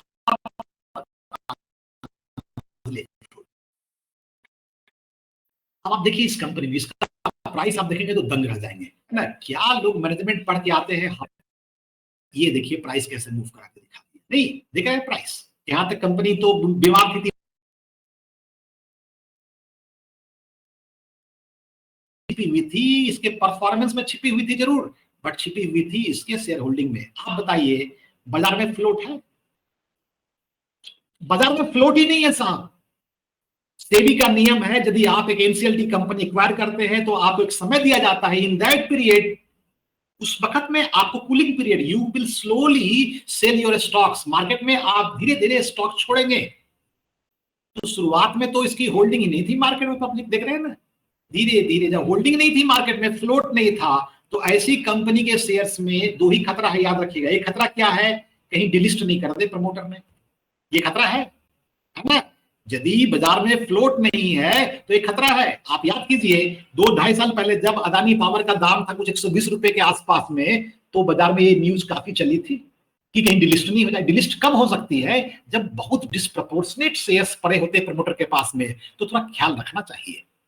लेकिन यदि डिलिस्ट नहीं होती है तो याद रखिए कि प्रमोटर ने अपने पैसे को नुकसान में नहीं बेचना है, नहीं तो प्राइसेस देख रहे हैं। अभी थोड़ा थोड़ा इन्होंने यहाँ पे वो बाजार में फ्लोट को दिया है ना, ऑफलोड किया है ना। इसको क्या बोलते हैं, आईओपी के बाद में एफपीओ बोलते हैं, आईपीओ के बाद में एफपीओ बोलते हैं, फॉलोन पब्लिक ऑफर बोलते हैं। तो उन्होंने फॉलोन ऑफर फॉर सेल, ये ओएफएस हो गया, ऑफर फॉर सेल है ना, ऑफर फॉर सेल करके इन्होंने अभी ये थोड़ा सा और डाइल्यूट होगा है ना, ये 60% से नीचे आनी चाहिए या 65% नीचे आना चाहिए। फुट में कितना है आप चेक कर लीजिएगा, उससे नीचे आना चाहिए, तो स्लोली इट विल कम। तो प्राइस, तो जब बाजार में आपके फ्लोट के शेयर नहीं हो तब आपको बाजार को उस स्टॉक को अलग ढंग से देखनी है। एक कंपनी और दिखाता हूं आपको, ये कंपनी किसी समय में हम कलकत्ता में थे और इस कंपनी से हमारा ताल्लुका थोड़ा सा किसी दूसरे कारणों से हमारा हुआ। ये कंपनी का नाम आप सबने सुना होगा, जो ईस्टर्न इंडिया में काम करते रहते हैं, they all know this group, fantastic group है ना। इस कंपनी में सब कुछ बहुत बढ़िया है। इस कंपनी का कैपिटल देखिएगा तो थोड़ा डर लगेगा, है ना, डरने वाली चीज है। और इस कंपनी में इतना छोटा कैपिटल में फ्लोट कहां होगा, कुछ भी नहीं होगा फ्लोट में भाई जब कैपिटल आपके 5 करोड़ का हुआ, उस 5 करोड़ में से 65% हमने रख ली, तो 3.5 करोड़ कैपिटल तो खत्म हो गया, वो ट्रेड होता नहीं है। तो 2.5 करोड़ के कैपिटल में ट्रेड यदि करते हैं तो कितनी वोलेटिलिटी होगी आप अंदाज लगा के देख सकते हैं, नहीं आप अंदाज लगा के देख सकते हैं, ये वोलेटिलिटी हो सकती है। तो याद रखिए, एक अच्छी कंपनी और खराब कंपनी के परफॉर्मेंस में प्राइस का योगदान नगण्य होता है ना, it has very list impact. उसके कारण कहां छिपे हुए उसमें आप देखेंगे, तो ये एक बहुत इंपॉर्टेंट चीज होती है। फिर अपने एक बात करते हैं जिसको हम लोग बोलते हैं कि एफआई और डीआई आर वेरी इंपॉर्टेंट, है ना, हम भी मानते हैं इस बात को, हम भी मानते हैं। तो यदि हम एक स्क्रीनर तैयार करते हैं और बोलते हैं साहब हमें ऐसी कंपनी का नाम बताओ जहां पे कि एफआई की होल्डिंग जो हो, एफआई की होल्डिंग जो हो वो लेके चलिए कितना 10% से ऊपर वालों को तो अच्छा मानेंगे, 10% से ऊपर इज ए गुड नंबर, है ना। नॉर्मली एफआई की होल्डिंग इंडिया में 25%, 30%, आपको कहेंगे 50 भी मिल जाएंगे, बट 10% से ऊपर इज ए गुड होल्डिंग, है ना। प्रमोटर के पास भी तो आपके पास में 50% के आसपास, 40% के आसपास तो होना चाहिए, और होते भी हैं। तो मोटे ने 5 होल्डिंग दी 10% से ऊपर रखते हैं, तो 10 का मतलब 10% नहीं पढ़ा ना, नहीं पढ़ा, तो अपने 10% लिखना पड़ेगा, नहीं पढ़ा था। अच्छा, एफआई भी नहीं पढ़ पा रहा है, तो एफआई के बदले में क्या लिखा उन्होंने, है ना, एफआई के बदले में एफआई होल्डिंग लिखा हुआ है, ध्यान रखिएगा थोड़ा सा, है ना। तो 444 कंपनी में 10% से ऊपर की होल्डिंग हो गई, तो ये मजा नहीं आया। तो फिर आपने कहा कि ऐसा करें ना कि थोड़ा ऐसा लगा के दिखाई कि एफआई की होल्डिंग जो चेंज हो रही हो, मतलब जो बदलाव हो रहा हो वो 2%, 3% से ज्यादा हो। अब इसका मतलब कि एफआई की होल्डिंग भी है और एफआई होल्डिंग लगातार 3% से बढ़ भी रही है। अभी कंपनी होगी निर्दिष्ट, कुछ तो बात है, रिसर्च कीजिए ना, रिसर्च करके देखिए ये कंपनी में एफआई ने इंटरेस्ट क्यों बढ़ाया है, इसकी वजह क्या है। एक बात याद रखिएगा, this is parameter, it is not the conclusion, लेकिन ये बड़ी पावरफुल पैरामीटर में है। हम लोग ऐसे ही बोलते हैं कि साहब इसको छोड़िए, प्रमोटर की होल्डिंग बढ़ रही है, प्रमोटर की होल्डिंग यदि बढ़ रही है, यदि आपने पाया प्रमोटर की holding, change in promoter holding अच्छा रहता, नहीं, चेंज इन प्रमोटर होल्डिंग यदि 5% से ऊपर है, ये बहुत बड़ी विषय हो गया। 5% से ऊपर प्रमोटर होल्डिंग मतलब प्रमोटर अपने व्यापार में इंटरेस्ट दिखा रहा है। यदि आप ऐसा देखते हैं, 18 कंपनी है, स्टडी कीजिए, कंपनी को अपना इंटरेस्ट, प्रमोटर को इंटरेस्ट इस कंपनी में है, तो क्या वजह है। He is the one who looks after everything. He has got the best insider information. किसी प्रमोटर से बेहतर इंफॉर्मेशन किसी एनालिस्ट को नहीं मालूम है, बात खत्म। किसी प्रमोटर से बेहतर इंफॉर्मेशन किसी एनालिस्ट को नहीं मालूम है, तो प्रमोटर बिहेवियर बहुत इंपॉर्टेंट है, ध्यान रखिएगा। एंड आई रिमेंबर कुछ 2-2.5 साल पहले, 3 साल पहले की बात है, जब ये कोविड का समय था, आप समय का ट्रैक कीजिएगा, न्यूज अभी भी गूगल में ही न्यूज होंगे। एक कंपनी थी HFCL नाम से, हिमाचल फ्यूचरिस्टिक, और हिमाचल फिश डिस्ट्रिक्ट के प्रमोटर जो है सो उस समय में इसका दाम कुछ 16 रुपए के आसपास का दाम था, प्राइस टूट गई थी, और वो हर महीने में 10 लाख का क्रीपिंग एक्विजिशन, मतलब 10 लाख के शेयर्स, 10 लाख शेयर्स हर महीने में, और जब प्रमोटर खरीदते हैं तो उनको नोटिफाई करना पड़ता है उनको एक्सचेंज को। तो एक्सचेंज के रिपोर्ट में देखा गया कि साहब 10 लाख शेयर्स लिया, फिर 10 लाख शेयर्स लिया, तो ये तो बहुत बड़ी बात हो गई साहब, ये चक्कर क्या है, क्यों? प्रमोटर शेयर्स लेने का मतलब ही knows something which others are not knowing. खास ख्याल रखिएगा, जब कभी ऐसा होता है तो ये बहुत बड़ी निशानी होती है, करेक्ट ना? ये बात खास ख्याल रखिएगा। तो जब बात करते प्रमोटर का तो वहां पे एक बात और आती है ना, एक बात और आती है वहां पे, और वो बात आती है, अच्छा समय तो काफी नजदीक आ गया है तो मैं 2 करके फिर फोरम को ओपन कर दूंगा, है ना। तो एक बात और आती है वहां पे, और वो बात होती है कि साहब प्रमोटर का यदि इंटरेस्ट ऐसा है और प्रमोटर ही नहीं हो तो क्या होगा? नहीं, इंटरेस्टिंग चीज, कंपनी जहां पे प्रमोटर नहीं है इसका मतलब ये नहीं कंपनी खराब होती है। जैसे आप बोले प्रमोटर यदि नहीं हो तो फिर क्या होगा? प्रमोटर नहीं हो तो 2 ही चीज होती है, या तो कंपनी बहुत अच्छी होगी या कंपनी वाहियात होगी, है ना। मैंने कहा कि 10% से कम होल्डिंग वाली कंपनी, हालांकि 10% तो अच्छा, चलो 10% ही ले लेते हैं, कोई दिक्कत नहीं। यदि कंपनी के प्रमोटर होल्डिंग कम हो तो या तो कंपनी बहुत अच्छी होगी या कंपनी बहुत खराब। जैसे आप आईसीआईसीआई बैंक, कोई प्रमोटर नहीं है ना। आप पूछे एलएनटी, कोई प्रमोटर नहीं है, तो कंपनी या तो बहुत अच्छी होगी या फिर कचरा हो जाएगा। ध्यान रखिए, तो बी वेरी केयरफुल, यदि प्रमोटर की होल्डिंग नहीं है तो वहां पे आपको बात बाकी, प्रमोटर नहीं है तो फिर कंपनी को चला कौन रहा है ना, यू मस्ट सी दिस। और वहां पे या तो बिल्कुल अच्छा कंपनी नजर आएगा या बिल्कुल बड़ा, बीच बीच का कंपनी नजर आपको नहीं आएगा, वेरी केयरफुल। अब आखिरी में थोड़ा सा 1-2 और हम स्क्रीनर लगा देते हैं ताकि आपको सुविधा हो, करेक्ट ना। किसी भी कंपनी में जो सबसे इंपॉर्टेंट हम पर्सनली मानते हैं वो होता है सेल्स। कंपनी की सेल्स अच्छी हो तो फिर बाद बाकी बहुत चीज इंप्रूव हो जाता है।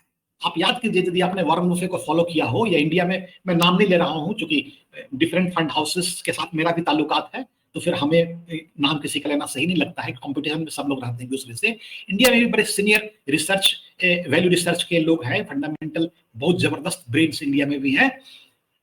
तो एक बात सब लोग बोलते हैं कि साहब यदि कंपनी की जो अपनी कोर इनकम है, यदि वो इनकम सही है तो कंपनी अच्छी है।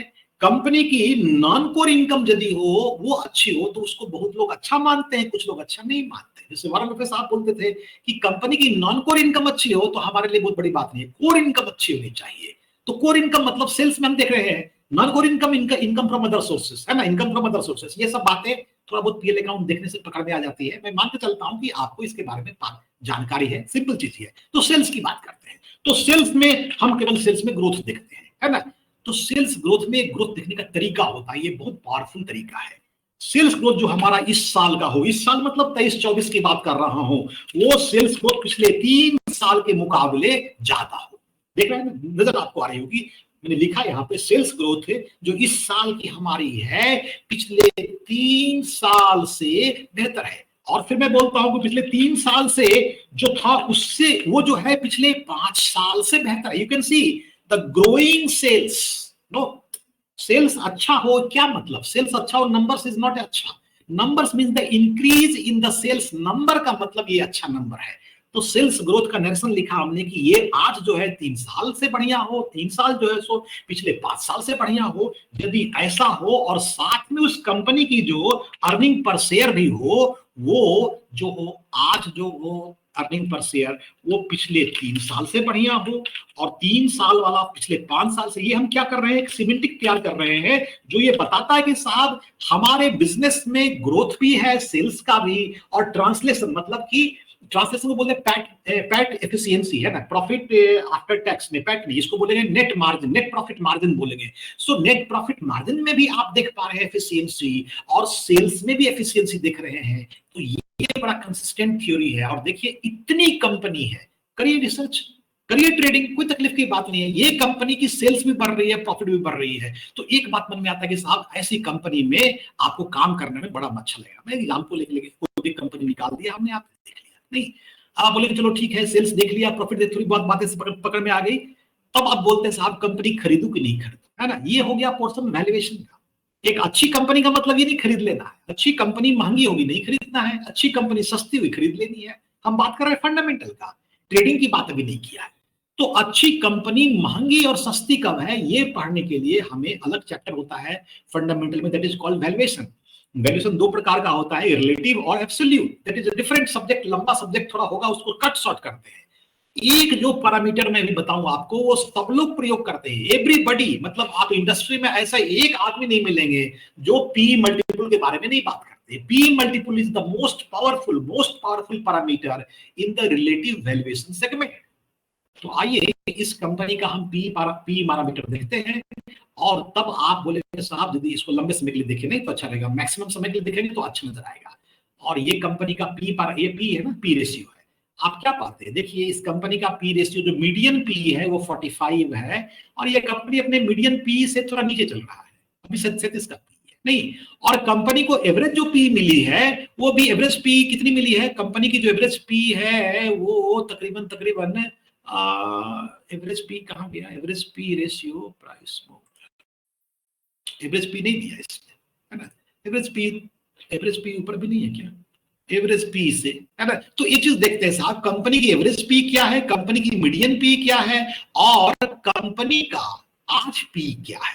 यदि आप कंपनी का आज का पी उनके मीडियन और एवरेज पी से नीचे पाते हैं तो आप मान सकते हैं कि कंपनी का ये है, इसका मीडियन पी, ये एवरेज पी है, देख रहे हैं, ये 45 मीडियन पी, करेक्ट, ये 45 मीडियन पी है, इसका एवरेज पी का नंबर होना चाहिए था, मे बी इस स्टॉक का नजर नहीं आ रहा है ना, इस स्टॉक नजर नहीं आ रहा है, बट एनीवे, है ना। एवरेज पी, मीडियन पी और प्रेजेंट पी, एक तो ये आप जरूर देखिए, उससे आपको कंपनी में क्या वैल्यूएशन मिलती आई है और किस वैल्यूएशन पे आज वो टिका हुआ, ये आपको पकड़ में आ जाती है।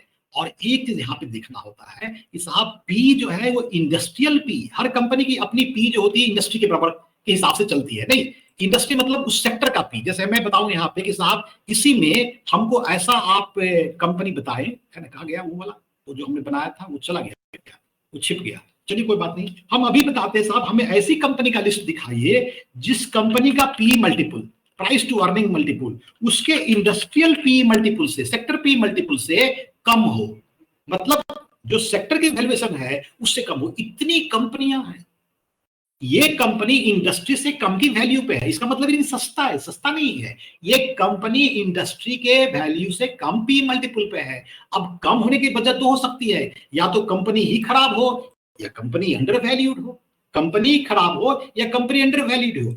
तो आपको उस वक्त ये आइडेंटिफाई करनी पड़ती है कि if the company is not good, कैसे you are able to see the different parameters, ratios, margins को देखते, स्टडी करते, then you say oh my god this company is not doing good. So then you will say, okay, this undervaluation is effectively logical, it should be. लेकिन company के parameters looking nice and good, sales is looking good, ना margins are good and still it is commanding lesser P.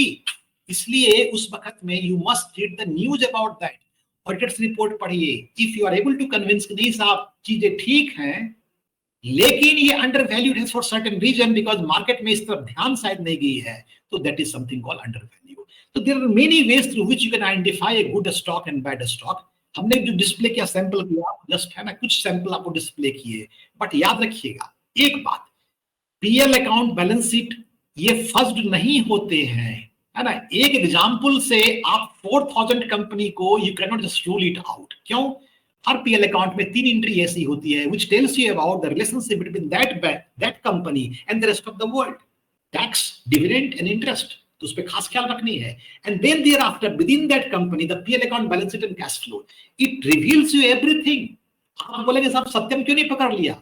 जिसको मालूम था उनको मालूम था, yes, जिनको पता था उनको पता था, दुनिया ने नहीं देखा तो नहीं पता था, करेक्ट। तो कुछ अकाउंटिंग प्रोसेस भी चेंज हुए, ये भी बात है, that is a different subject all together, आज इसके बारे में चर्चा नहीं कर रहे हैं। लेकिन आज की जो पीएल अकाउंट का जो बैलेंस शीट का आप देख पा रहे हैं, to certain extent, to a very big extent, you will be able to conclude कि साहब इस कंपनी का डायरेक्शन कैसा है। And thereafter if the company is good, you can design and decide whether you should trade or should invest, you can do that. If the company is not good, then it's your choice to go and take risk, it's your money, नहीं।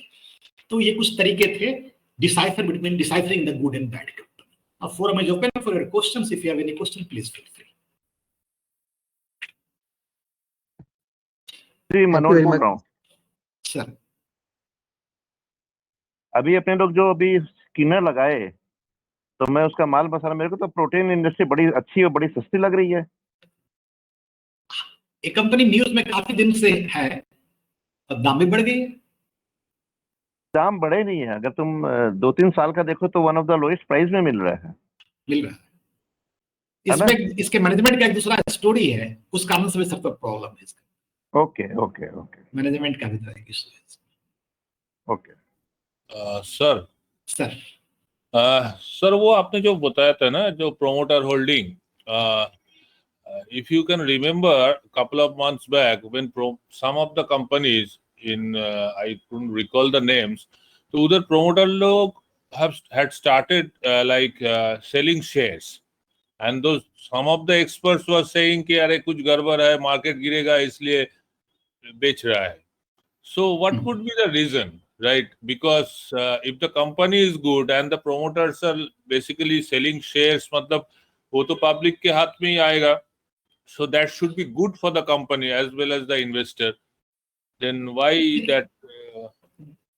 देखिए, दो बातें यहाँ पे है, इसको इस तरह से देखना है कि प्रमोटर कंपनी में शेयर एक्वायर कर रहे हैं, तब तो ये it gives lot of confidence, क्योंकि यदि कंपनी का जिसके पास सारे इंफॉर्मेशन है and if is acquiring the best of the stock from the market, तो ये तो कॉन्फिडेंस देता ही देता है, ये तो लॉजिकल सी बात है।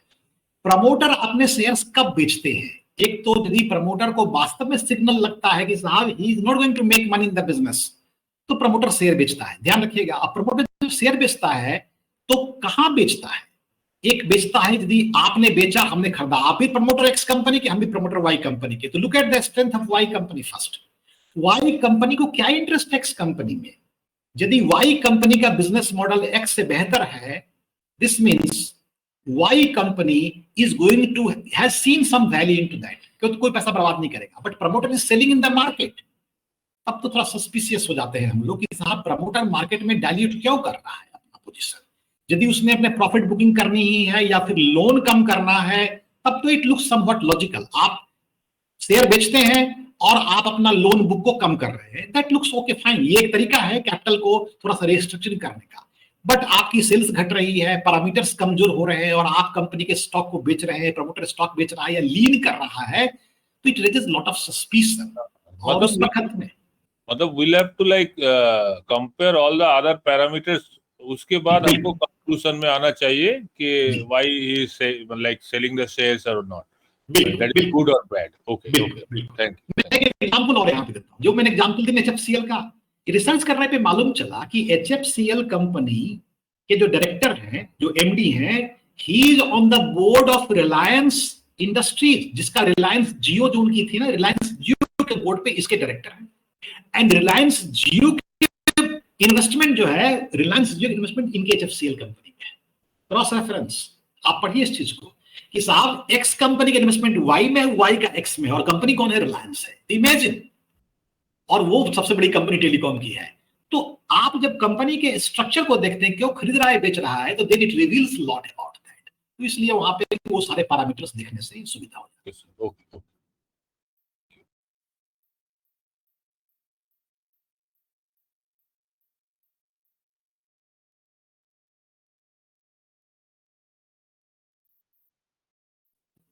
लो, अपने पास यहाँ काफी कम ऑडियंस है, लेकिन मैं मतलब ये जो प्रोग्राम को अटेंड करने के बाद मेरे को ये लग रहा है कि अगर इस टाइप के जो भी नॉन फाइनेंस गाइस हैं, अगर उनको थोड़ा सा इंटरेस्ट हो तो ये बहुत बढ़िया प्रोग्राम हो सकता है।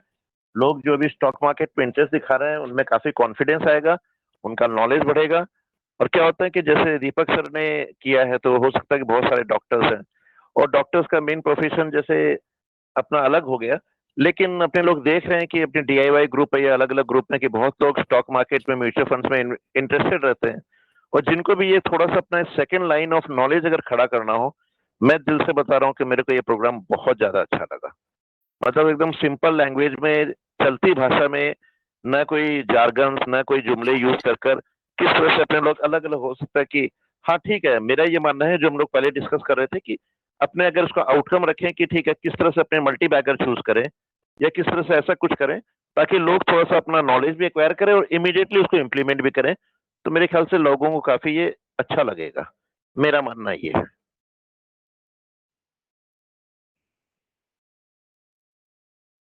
कोई क्वेश्चन नहीं है तो छुट्टी कर सकते हैं सर। एक्चुअली बहुत सही है sir, because people go into multiple paid portals and all. Simple screener.in जो आपने बताया और पैरामीटर्स जो फिल्टरिंग बताया, it can make wonders. Actually once आपके जो filters आपने apply किए, you'll come to know which stocks to trade or invest into. So majority things are sorted out, sir. Actually, मैं आपको बताऊं कि ज्यादा नहीं 7 या 8 कॉम्बिनेशंस ऑफ फिल्टर, 7 या 8 तो बहुत सिंपल है, 7 या 8 कॉम्बिनेशन ऑफ फिल्टर यदि आदमी एक बार 2-3 घंटे का अभ्यास कर ले तो उसके बाद आप कंपनी का सिलेक्शन के लेवल पे तो बिल्कुल आ जाते हैं। और मैं आपको बताऊं, मैं एक बड़े सीनियर फंड मैनेजर हैं म्यूचुअल फंड इंडस्ट्री के, नाम तो नहीं ले सकता हूं, उन्होंने जो अपना फिल्टर बनाया हुआ है समहाउ, है ना, I had access to him, तो मैंने रिक्वेस्ट किया सर कहीं नहीं आपके बारे में बात करेंगे, ये फिल्टर काइंडली हमको दे दीजिए। तो वो फिल्टर में इतने ढंग से उन्होंने फिल्टर करके करते करते 15 स्टॉक पे लेके आता है। तो प्रोसेस यही है, चाहे आप वॉरेन बुफे साहब की बात करें, चाहे आप उस जमाने में क्या था कि उस जमाने में लोगों को पीएल अकाउंट बैलेंस शीट मिलती नहीं थी, और आज के जमाने में सब कुछ मिलता है, तो इन्वेस्टमेंट करना आसान है आपके वक्त में। मैं एग्जांपल दूं आपको, ये दौर है 1995-1996 का। उस जमाने में हम जॉब में थे और हमारी कंपनी ने हमारा एक मेन ड्यूटी ये लगाया था कि जहां हम तब लुधियाना में पोस्टेड थे, कहा कि पंजाब में जितनी कंपनियां हैं, हीरो होंडा से लेकर Thapar group, GCT mills, Phagwara, सारी कंपनियां थी, इन सब कंपनी में जाइए और उनका बैलेंस शीट पीएल अकाउंट मांग के लेके आइए, क्योंकि मिलते नहीं थे उस जमाने में। तो इसलिए उस समय के रिसर्चर्स के ऊपर में बहुत ज्यादा ओनस था। अब तो सब कुछ मिलता है आपके पास में। तो एक कोई भी स्क्रीनर आप ले लीजिए, ये जो मैंने यूज किया, आपको भी ट्रेंड लाइन को भी यूज कर सकते हैं, जिसको यूज करें लगातार यूज करें, so that your eye should set to the numbers जहां पे वो लिखा हुआ है, बस। उसके बाद फिल्ट्रेशन इतना आसान हो जाएगा कि you can pick up very good stock. 7-8 filter good enough. Sir, can you summarize those 7-8 filters एक बार? वो सब जैसे कि 7-8 फिल्टर का कॉम्बिनेशन मैडम बनाना पड़ता है। जैसे सेल्स से शुरू किए, एग्जांपल दे रहा हूं, सेल्स से शुरू किए तो सेल्स का एंड रिजल्ट है आपके पैट में, प्रॉफिट आफ्टर टैक्स में। मतलब हम कुछ भी करते हैं मार्केट में, कंपनी के हिसाब से बोलूं तो सेल्स को हम, सेल्स जो हो गया वो आपका टॉप लाइन हो गया, ये तो इल्यूजन है। सच्चाई जो है वो ट्रुथ जो है सो पैट में छिपा हुआ है। तो इस जर्नी में हम कितना फिल्टर लगा सकते हैं, एक तरीका ये हो गया देखने का। आप बोले नहीं इसको मतलब नहीं है, तो एक तरीका ये भी हो सकता है कि सेल्स जब आप करते हैं तो आपको पूंजी चाहिए, बिना पूंजी का तो सेल्स होगा नहीं। तो पूंजी जब ली, सेल्स किया, पूंजी ली, प्रोडक्ट बनाया, प्रोडक्ट बनाने के बाद में इन्वेंट्री में डाला, इन्वेंट्री को आपने बेचा क्रेडिट पे तो पैसा आया, और आया तो फिर कैश टू कैश कन्वर्जन हुआ, तो एक कंप्लीट साइकिल हो गई। ये भी एक, तो इस तरह से हम लोग 7 या 8 फिल्टर बनाते हैं। ये सीरीज है नहीं, तो कभी प्रमोटर का होल्डिंग से शुरू करते हैं, प्रमोटर के चेंज ऑफ होल्डिंग से लेकर के एफआई के होल्डिंग पे, डीआई के होल्डिंग पे, ऐसे बनाते हैं। कभी डिविडेंड पे बनाते हैं, कभी क्रॉस रेफरेंस पे बनाते हैं, आपका पी, इंडस्ट्री का P, mean P, median P, average P, ऐसे लेके चलते हैं। तो सॉरी, मीन और एवरेज देखी था नहीं, तो आप एक पॉइंट से शुरू कीजिए और उस सीरीज का आखिरी तक फिल्टर लगाते हैं, तो इसको हम लोग बोलते हैं फिल्टर का सीरीज कंप्लीट हुआ। ये हो गया सिंपल तरीका। जब एक्सपीरियंस हमारे और आपके बढ़ जाते हैं तब हम लोग जंप करते हैं। आपने 3 फिल्टर लगाए बैलेंस शीट के, 3 लगाए पीएल अकाउंट के, नहीं, तो ये और एफिशिएंटली बिहेव करता है, ये और बेहतर कॉम्प्लेक्स कंक्लूजन को निकालता है। तो फिल्टर का कोई इंट नहीं है, लेकिन इन टू इंट फिल्टर ऐसे ही लगाना चाहिए कि यदि आपने सेल से शुरुआत किया, सिंपल है, तो पैट तक आ जाइए फिल्टर लगाते लगाते, तो ये कंक्लूजन एक बेहतरीन कंक्लूजन। तो इस प्रकार से, उसी प्रकार से मार्जिन होते हैं, gross profit margin, operating profit margin, EBITDA margin, PAT margin, तो ये एक सीरीज हो गई। उसी प्रकार से आपकी रेशियोज होती है, liquidity ratio, profitability ratio, convertibility, leverage ratio, coverage ratio, ऐसे 4 रेशियोज होते हैं, उसके सब रेशियो होते हैं। तो आप एक सीरीज को उठाएं, आखिरी तक जाए, तो वो आपका कंप्लीट पैकेज तैयार होता है। तो वो थोड़ा सा अंदर जाना पड़ेगा उसके लिए। Thank you sir. तो ये screener.in ये फ्री है सर?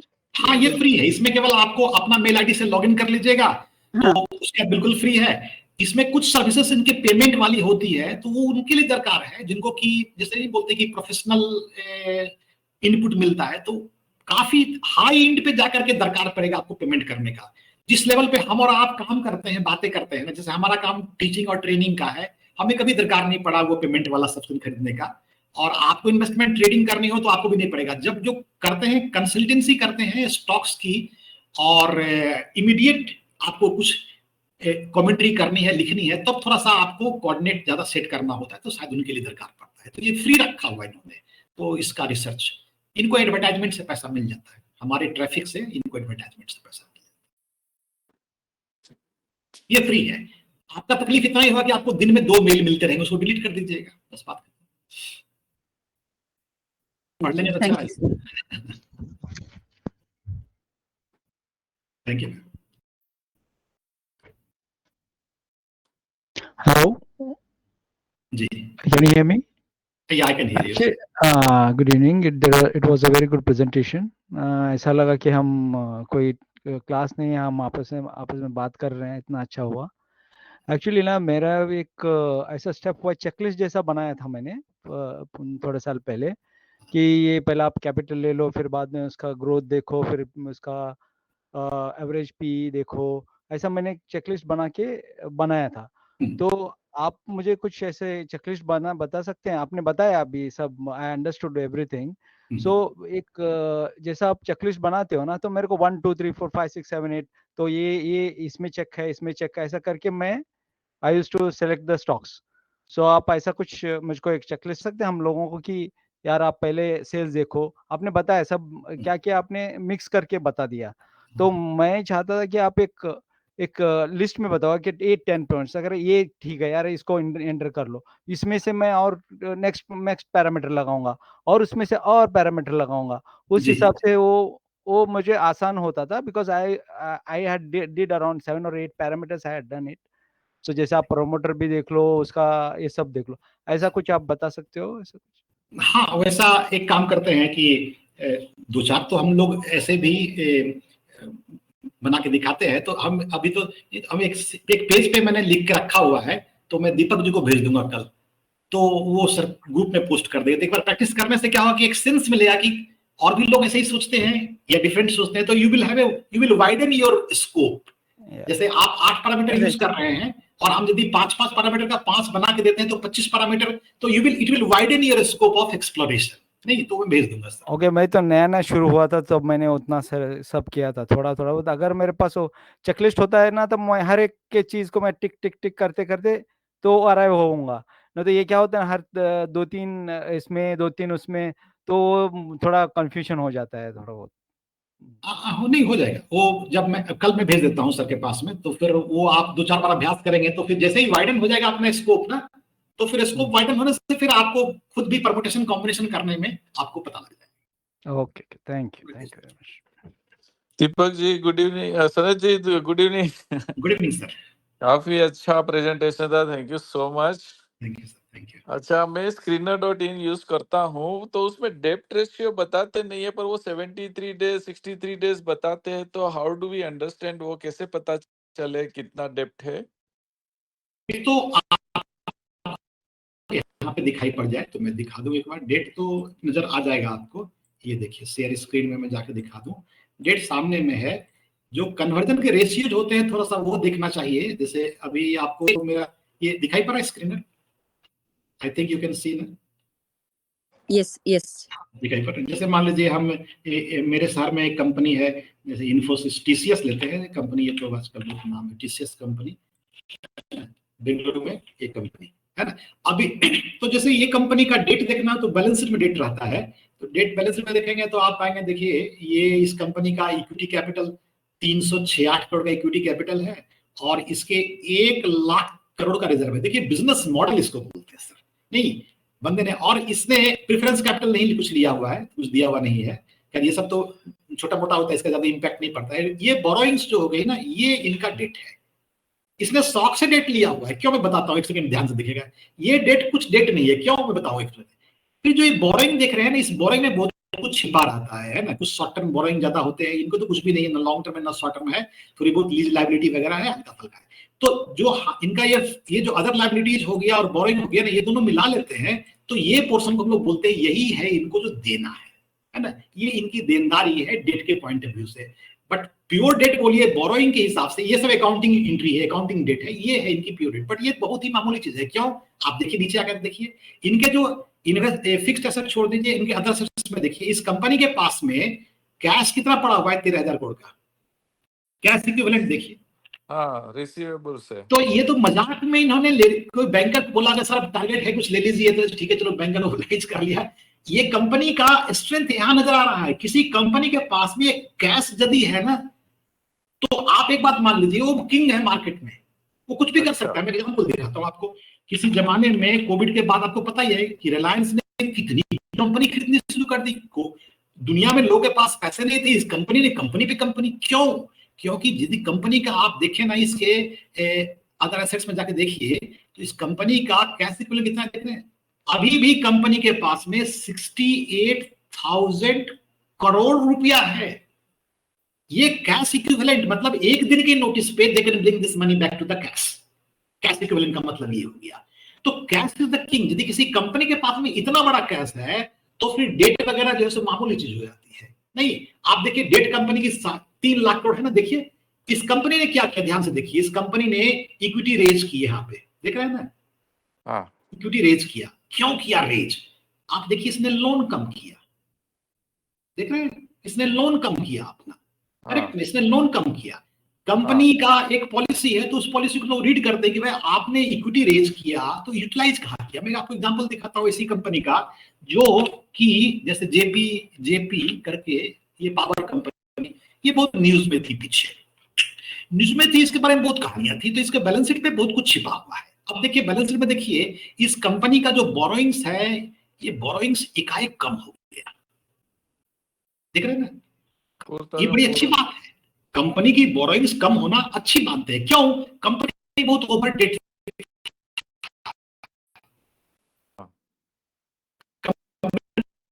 इक्विटी बहुत बड़ी थी, कुछ खास रिजल्ट नहीं हुआ था। लेकिन कंपनी का आप देखते हैं कि बोरोइंग्स का एक कम साथ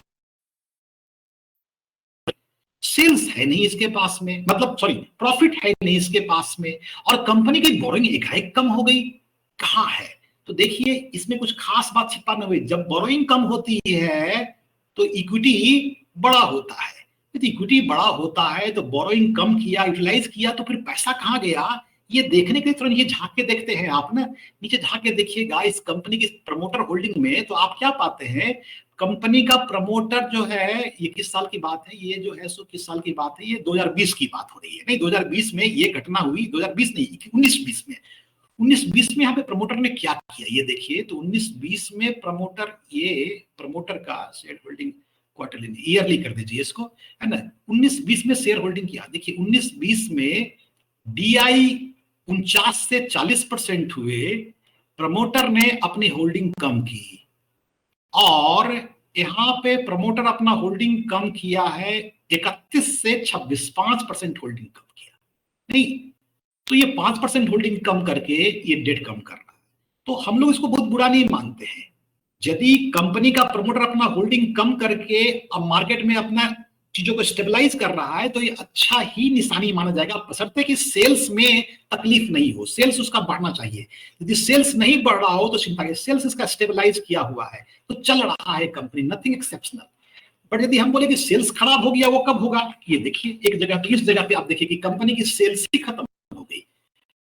इस कंपनी का जैसे ही इस कंपनी ने अपना प्रमोटर होल्डिंग कम किया, किसी जमाने में डेट कम किया, पहले डेट देख लीजिए, डेट देखिए इस कंपनी का डेट जो है कभी बढ़ता है कभी घटता है। ये बोरोइंग देखिए 14,000 करोड़ से 15, 17, 17, 11, नहीं यहाँ पे डेट काफी कम किया, 17 से 11 कर दिया, 15-16 में देख लीजिए। नहीं, यहाँ पे कम किया, कोशिश किया ठीक करने का, लेकिन इस प्रोसेस में क्या किया, 15 से 16 में क्या हुआ, 15 से 16 में इस कंपनी का यदि आप देखते हैं, शेयर होल्डिंग बैठक में जाके देखते हैं, ईयरली करके देखते हैं, 5 साल से पहले दिया नहीं है इसने, पहले 10 साल का आता था, लेकिन अभी 5 साल कर दिया। खैर कोई दिक्कत नहीं। तो आप पाएंगे वहां पे कि इसने अपनी एक होल्डिंग बेच दी, वो जर्मनी वाली।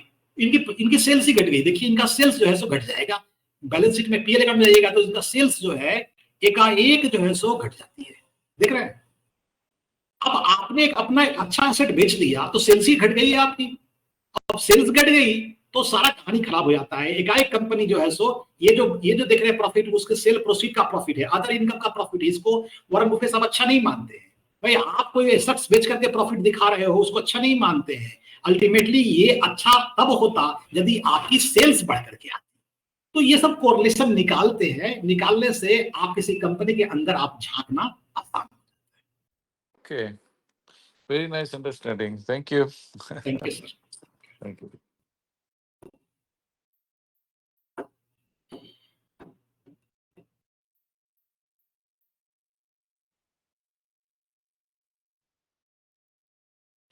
तो अब बंद कर सकते हैं, I think no more question now left. नहीं Deepak sir? Yeah, it was a wonderful presentation, sir. एक screener.in वेबसाइट से इतना कुछ निकाल सकते हैं, बहुत कुछ कर सकते हैं. It was really wonderful, sir, actually.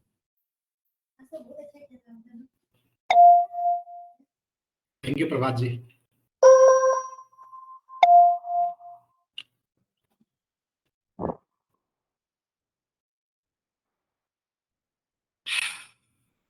And you transfer that positive flow कि रिसर्च करो, ये करो, मतलब एक गुरु नहीं बोलता सर कि do this and it motivates. It's so easy and simple. अब तो देखिए नंबर्स तो सारे मार्केट में अवेलेबल है। मतलब आज के वक्त में कोई ये नहीं कह सकते कि साहब हमने इंफॉर्मेशन के अभाव में हमने गलत डिसीजन ले लिया, ये नहीं कह सकते हैं आप। इंफॉर्मेशन बिल्कुल है, कितना सिस्टमेटिकली हम उस इंफॉर्मेशन को तब्दील करते हैं नॉलेज में, या उसको इंफॉर्मेशन को अपने पर्पस के लिए यूज कर पाते हैं, that is where we are lacking, या वहां पे हमें सीखना है। इंफॉर्मेशन तो मार्केट में फ्रीली अवेलेबल है। और सनत जी, ये बैंकिंग स्टॉक के लिए क्या देखना जरूरी है? उसके लिए पीईजी देखिए, वो पी से भी काम नहीं चलता। ये इंटरेस्टिंग सब्जेक्ट एक है कि बैंकिंग स्टॉक में आप देखिएगा, जैसे आज से 4 साल पहले लेके चले, जब ये एनपीए वाला इशू था उसके पहले लेके चले, अच्छा 10 मिनट में खत्म करना है, ओके, तो एनपीए से पहले लेकर के चले, तो आप ये समझिए कि उस समय में आप प्राइवेट बैंक और पीएसयू बैंक में डिस्टिंक्ट वैल्यूएशन देखते थे। पुराने समय में देखेंगे तो प्राइवेट बैंक को 40 पी मिलता था और पीएसयू को 8-10 पी। तो पीएसयू बैंक और प्राइवेट बैंक को अलग अलग देखना पड़ता है, तो इसलिए वहां पे पी नहीं देख करके PEG ratio, price earning to growth देखिए। एक तो ये सेक्टर स्पेसिफिक बात हो गई। दूसरी बात कि जो फाइनेंस कंपनी और बैंकिंग कंपनी होती है उसमें डेट आपको पाएंगे 100 टाइम्स 50 टाइम्स डेट पाएंगे, तो कभी भी डेट इक्विटी रेशियो नहीं देखनी चाहिए। क्यों? फाइनेंस कंपनी जो मार्केट से डिपॉजिट मोबिलाइज करती है, बैलेंस शीट में वो डेट में आता है, तो डेट वास्तव में डेट नहीं है, उनका बिजनेस का डेट है। तो फाइनेंस कंपनी में कभी भी डेट रेशियो नहीं देखनी चाहिए, लीवरेज रेशियो नहीं देखनी चाहिए, कवरेज रेशियो नहीं देखनी चाहिए। आपको ये दो चीज छोड़ दीजिए, आप देखिए लिक्विडिटी रेशियो और प्रॉफिटेबिलिटी रेशियो, ये दो चीज देखिए, और हमेशा उसकी पीजी देखिए, पी मत देखिए, क्योंकि पी में डिफरेंट सेक्टर का डिफरेंट ग्रोथ होता है, तो वो उसको फैक्टर नहीं कर पाता है। ये दो एरिया डिस्टिंक्ट है compare to all other sectors. बाद बाकी में कंपैरिजन चलता है, मार्जिन एफिशिएंसी, मार्जिन सेम काम करते हैं। Okay okay sir, thank you.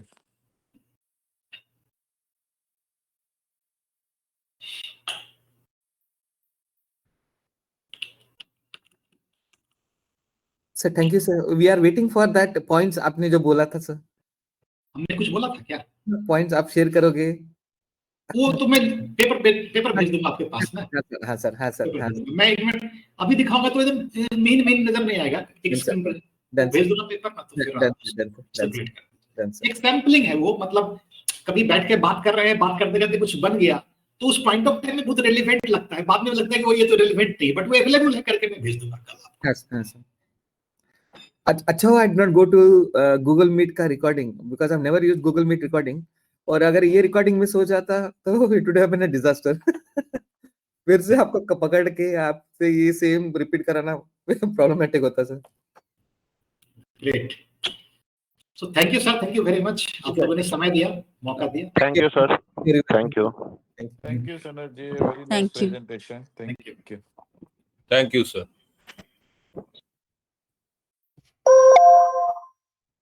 The meeting has ended. Thank you for joining. Goodbye.